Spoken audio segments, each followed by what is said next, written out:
Panibagong oil price hike ang ipinatupad ng mga kumpanya ng langis ngayong araw.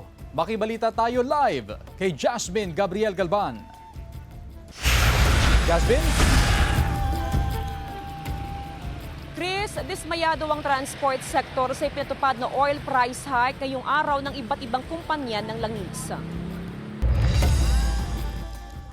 Halos isang buwan na tumigil sa pamamasada ang tsoper na si Gerald dahil sa sobrang taas ng presyo ng petrolyo sa mga nagdaang buwan. Pero sa pagbaba ng presyo ng langis sa mga nakalipas na linggo, muli siyang bumalik sa biyahe. Pero posibleng huminto ulit si Gerald sa pamamasada dahil sa panibagong taas presyo sa produktong petrolyo. Epektibo ngayong araw, tumaas ng 2 pesos and 21 centavos ang kada litro ng gasolina, habang 2 pesos and 66 centavos naman sa kada litro ng diesel. Mabigat daw para sa transport sector ang panibagong oil price adjustment.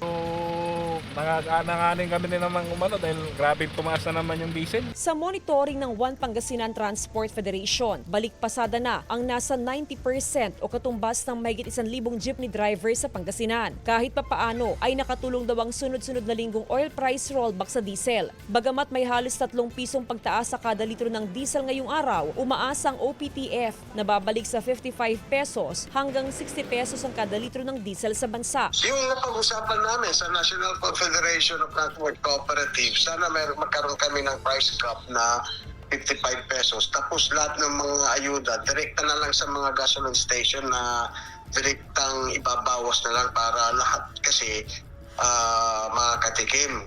Kung babalik sa 55, ang ganda na ng kita ng mga driver. Pero kailangan din, maski na hindi tataas, kasi taas din ang pasaya, ayos na. Patuloy ang pakikipag-ugnayan ng OPTF sa LTFRB at provincial government upang makahingi ng suporta. Umaasa rin ang transport sector na maaprubahan ang matagal ng petisyon na aumento sa pasahe. Chris, kasabay ng patuloy na pagtaas sa presyo ng produktong petrolyo, tiniyak ng One Pangasinan Transport Federation na walang nag-overcharge na mga jeepney drivers sa probinsya ng Pangasinan. Samantala, regular naman ang ginagawa ng iba't ibang local government unit na posting sa oil price monitoring sa kanilang mga official page para magkaroon ng guide ang mga jeepney drivers sa presyo ng produktong petrolyo sa iba't ibang bayan sa probinsya ng Pangasinan. Chris? Maraming salamat, Jasmine Gabriel Galban.